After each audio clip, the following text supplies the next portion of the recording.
Input, which will then be able to take that same exercise out to the broader public. So that's really the overall layout of the forum. It's pretty straightforward, but it's really the key kickoff to our long range plan. So hope to see everybody there for that part. Miles, we happen to have our supervisor's budget retreat that day at 9 o'clock. Will there be stuff happening from like 7:30 to 8:30? Or, I'm trying to figure out, should I come in, do that, and then go out to back out to meeting? Yeah, so 7:30, 8:30 is mostly the networking hour. So Okay, that answers that question. I don't think we get started until about 8:20 on Okay, the very good. agenda. That 10 minutes would be big, I know, but thank you for being honest on that.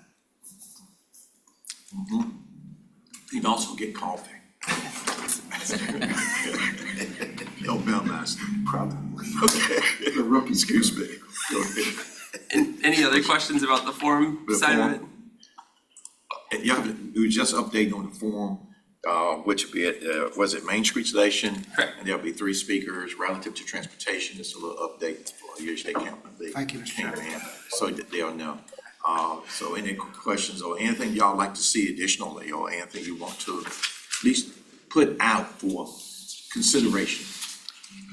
Anything? Anybody think of anything they'd like to see? Can we do something about I-95? We can talk about it. In terms of what we can do, that's a good question. But go ahead. Yeah, so we do have the planning activity, so you can make sure to put a sticker on I-95 for us. We'll do that. Yeah, it's great. It's great. Yeah, we'd like to know what your concerns are in that area. That's always appropriate. So that would be a good thing to do maybe, in addition to, once we do that, time permits. The second item that I wanted to cover under the Secretary's report was the development for the fiscal year 25 Unified Planning Work Program. So the UPWP is basically our budget and also our work program. So it sets out what tasks we're hoping to accomplish in the upcoming year and then lays out how we're going to pay for all of it. The priorities are, there's the federal priorities that we always have to focus on. So those are the planning emphasis areas that come from federal highways, and we follow those. But the other piece that we have is we can also focus on what our regional priorities are. So a couple of the things that we have already identified as new and not continuing efforts. Obviously, the long-range transportation plan update is going to be a new one that wasn't in the past couple budgets because we've been wrapped up. So that's going to be a major emphasis for this upcoming year. A second piece, and this will be coming back to the policy board next month, I believe, is the rural transit study. So for those of you that were on the board, back in September, the policy board directed the TAC to study, to look at public transportation in the rural portions of the region and identify solutions that would be fiscally constrained, so something we could pay for, and sustainable, something that we could continue long-term. So we took that back to the TAC and we reconvened our public transportation work group, and they met a few times to work through that process. But at the end of that process, we were looking at whether we should go through a DRPT grant and apply and hope to get funding that way, or build it into the work program. And the recommendation from TAC, which will be coming back and built into the UPWP, would be to go through the TPO's funding program and build it as part of our transit program for the upcoming year. There's really 2 reasons for that. One, in terms of timing, the DRPT grant was due in February, and we only had our board meeting in February, so we didn't have enough time to get that done logistically. So it would put us back another fiscal year to actually do the study. The second piece of it is there is an increased federal share available for transit studies that focus on areas with lower density or lower incomes relative to the region as a whole. So trying to improve access for the rural areas is something that could potentially get a higher federal share, which is beneficial. It pays for more of the program. So that was the reason for the recommendation. In terms of what the study would look at, we would be focusing primarily on the 5 more rural jurisdictions and basically looking at other options for funding that could tie back in, for public transportation that could tie back into our existing GRTC, microtransit, and fixed route services. So it's going to be exploring what we already have with Bay Transit on the eastern end of the region, but also what other options we have for service, say in Hanover or in Powhatan. So it's a pretty comprehensive look at the rural port, in Goochland as well, yes. And so we are looking pretty comprehensively at the rural portions of the region. So there's a draft scope that we have, and we will be able to share that with you when we present that for the UPWP. But just wanted to let the executive committee know that looks like it's going to be one of the major emphasis areas for the upcoming year. The third major new emphasis area, and it's not really a new one, but a safety focus. So the board's action last month to set higher safety targets has really given a push toward looking at safety as a whole for the region. So as part of our, I think we call it the performance-based planning and programming task, we'll be looking at what we can do to focus more on safety as a region. So putting together, is it a regional focus on educational campaigns? Is it, do we need to start bringing everyone together to meet regularly just to focus on safety and look at our transportation investments through a safety lens? And I think our biggest 3 localities already have safety action plans that are underway through the Safe Streets for All grant. So looking at how can we add on to that and take it up to the regional scale. So that safety focus is something that we want to put into the work program. The rest of it is really kind of continuing our existing focus areas, focus on continuing public engagement and increasing our outreach into the community, continuing our focus on equity and environmental justice that we've really made big strides toward over the past few years. And then integration of our planning with our environmental programs, our housing programs, the economic development programs throughout the region, making sure that the transportation investments are lining up so that we're matching up and everything's working as an integrated planning process. So those are kind of the main priorities that we've identified so far. And again, we're in early stages of drafting the UPWP, but I did want to bring it before the executive committee if you had any other input on things that we should be thinking about. Great. Yes, John? No surprise, rail safety is always an issue. But one of the things that I understand Hampton Roads is doing is inventorying their railroad crossings as part of a way of developing information to hopefully get support for improving those or replacing those railroad crossings. So not to make a speech, but we found out that nobody is really in the state is overseeing CSX or freight carriers. The State Corporation Commission oversees Amtrak, but basically you got to go to the FRA to get any kind of response. So as a long-range policy, I hope we'll address rail safety and establish a database that we can use to improve it. Yeah, I think that's something we could definitely consider in the safety program, so that makes sense. Great, thanks for that recommendation. Thank you. John, appreciate it. And other comments relative to safety, which is, I think, a critically important piece of what we should always be doing. I know sometimes you hear on the news about increased numbers of fatalities in the roadways and what we've done at VCU, for example, with the speed bumps to slow down the traffic in high traffic areas and things of that nature. It seems to be there's some type of educational campaign that we could put out.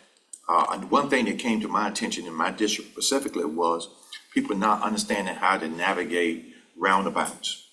I had a little lady, God, thank the Lord that she didn't get run over, but she was going the wrong way on the roundabout. And I was right behind her because I was investigating. I had many complaints from the community about this roundabout. And so fortunately, VDOT went back and addressed the issues infrastructure-wise. But, I was just thinking, my goodness, she could have been hit almost sideswiped as she navigated left when she should have navigated right on the roundabout. And so that was frightening. It's one of our senior citizens, if you will. So, and that prompted me to think, well, maybe we need more education. We couldn't just put them out. We assume people would do it, but sometimes you can't assume. You have to navigate. Maybe that's an educational piece that maybe we should even help with DMV. If people have to be recertified, maybe they should have that in their recertification. You know what I'm talking about? If they have to be. But I'm just looking at what could have occurred. But thank goodness it didn't occur. But safety, I think, is a paramount importance and should always be at the height of what we do. Yes, madam. I think also making sure the directional signage is, Okay. Yes, ma'am. there as well. Sometimes there's nothing, sometimes they get run over. Yeah. But Yeah. really making sure the signage is there in addition to the education. Yeah. Anytime we can save a life, I mean, you can't estimate the value thereof, of that. So I think that should be a heightened point. So I appreciate that about saying, that may be an area we need to evaluate what we do or what we work with the state relative to doing in terms of, X-ray, the rail. So that's a great point. Any other comments or questions on, as Miles? Mr. Chairman. Yes, sir, please. What I've seen with just little dealing I've had with VDOT, Yes, they are much more willing to do a roundabout versus a light. yes. So we've gotten, Yes.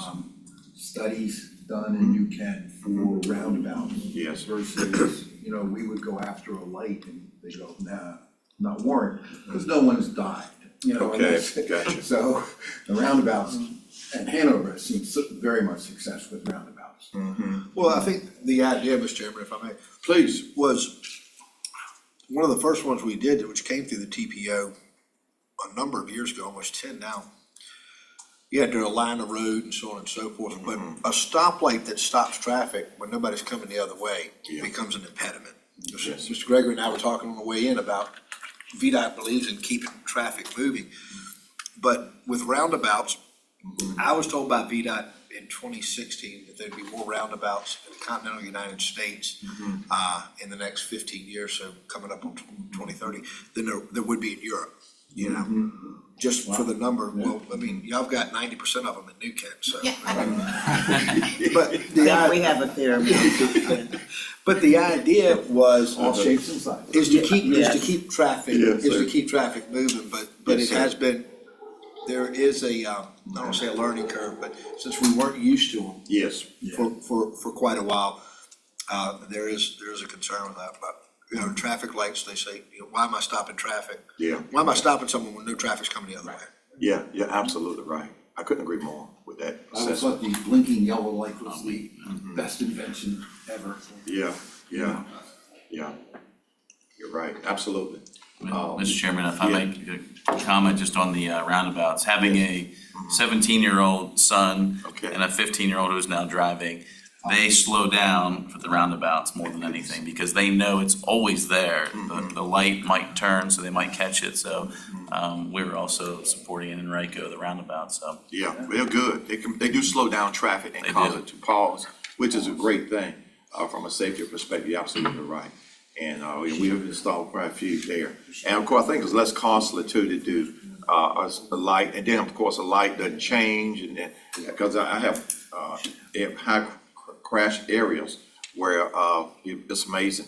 I mean, the rail has been replaced by about 5 times, because of a crash. Intersections. Yeah, in fact, I had to stop one time and direct traffic myself before the fire department got there or the police. I'm on 288, at this high crash area, where we have left turn, we had the blinking signs. And so being a former military police, I just jumped out and went to it, went to direct the traffic, they obeyed me, which was a good thing. But anyway, so, those kind of things, but anyway, I think safety is a critical piece, and anything we can do that enhances that, I think, and the ideas you've shared, I think, are right in line. So thank you for that. Safety is a critical piece. Anybody else, any other comments relative to that, or you would like to share? Is that your second item? Yes, that was. That's your second item. Okay, before we move on, we may at this point have enough people here to approve the minutes. Let's go back to was it item 3, was approval of minutes. I had a first But now that Mr. Hodges, I have a second. Second. Have a second. That's been moving properly second. With regard to the minutes and those who are here, you're welcome to approve them. If you weren't, you're welcome to abstain and say happily, I was not here. All those in favor, sign of aye. Aye. Those opposed? Nobody's opposed, and thank goodness. No. So, One thank you. abstention. Abstention, one extension, we'll take that. Another extension, yes, sir.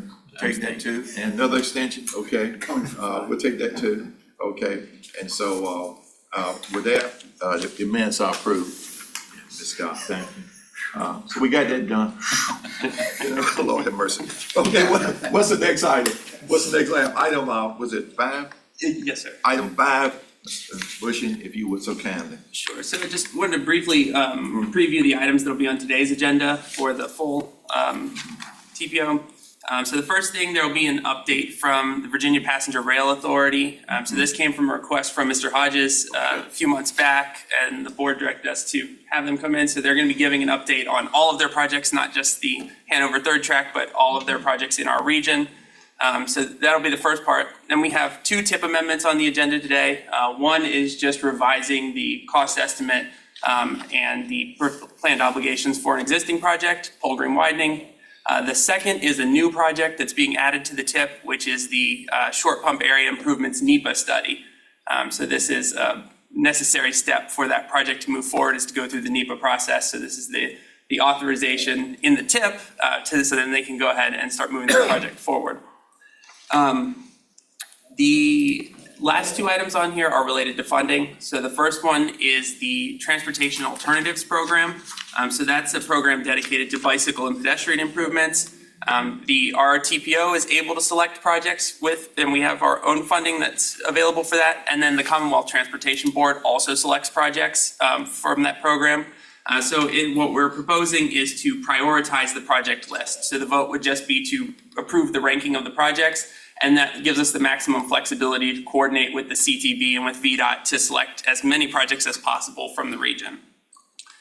The final item is the flexible regional funding. So that's the RSTP, CMAC, carbon reduction. So the funding programs that the TPO controls.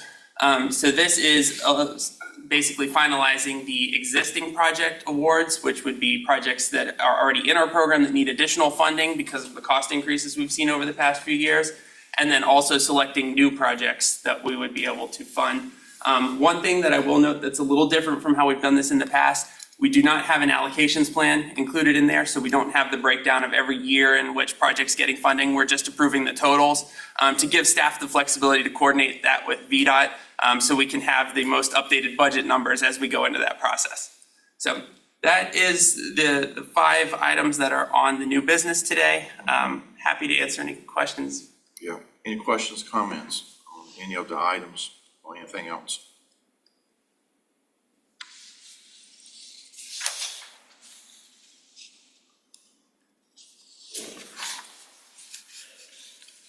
I'm sure there'll be more. Okay. All right. Okay, thanks, Mr. Bushin. Appreciate it. The next item on our agenda is item 6, which is our next meeting on April the 4th at 8:30 here, as you know, as well as via Zoom for those who need it. And of course, is there any other business or items that need to come before this group, this body? Any comments that need to come forth at this point?